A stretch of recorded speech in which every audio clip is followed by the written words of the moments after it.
I'm of German origin. I had the chance when I was a child already to travel abroad. And finally, it also came as it must have come. I worked in different countries. I was working a lot in Germany, of course, but also in France, in Serbia before I came to Romania in 2003. So I spent about half of my life outside of Germany, which is interesting because, you know, the Germans, like you also, we have different perceptions of reality. And I understood only after many years abroad, away from Germany, what it means to be German. It's one tricky thing about belief systems that we are not aware of as long as we are living in them.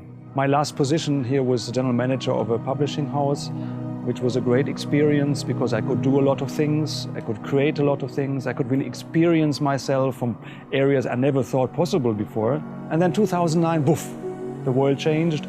I had to leave my comfort zone. I was literally kicked out of the comfort zone. And now looking back on that time, it was a fantastic opportunity for me to really look inside and to figure out what I want with my life. Was it again to become another general manager on a playground, or was it more having the courage to go my own way? And half a year or 1 year passed. I was traveling to India. I did a lot of energy work with myself and yoga.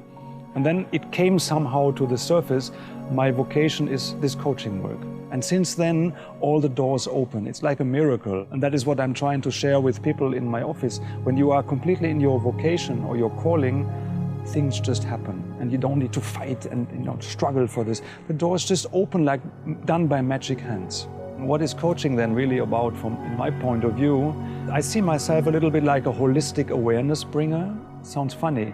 But I'm trying with different ways of opening persons, of helping them to look at their lives in a different way, to be a little bit more aware that there are other ways of seeing reality, there are other ways of attitude that they may have towards their lives.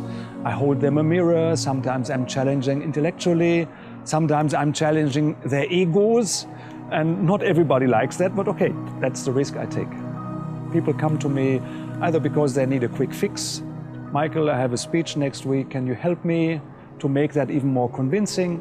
Or they come because they want to work on their personality, they figure out that there is something in their beliefs that should be changed. Or people come, and this happens more with older people, after 40, I look for sense. I don't understand certain things. What may be a deeper meaning for me that helps me to get along?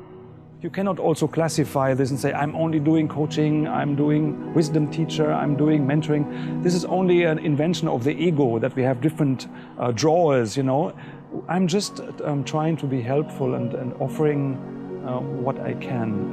And people are very receptive, I think, in general. At least the ones that are coming to me.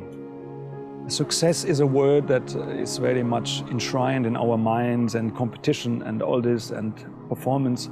Input, output, we want to know, okay, I invest 10 coaching sessions, and after that I want to be healed, I want to be a free man and happy and all this. It doesn't always work like that. I think coaching is like a black box. You go in with good ideas and then something happens and you come out with something else. What you come out with sometimes has nothing to do with what you came in with.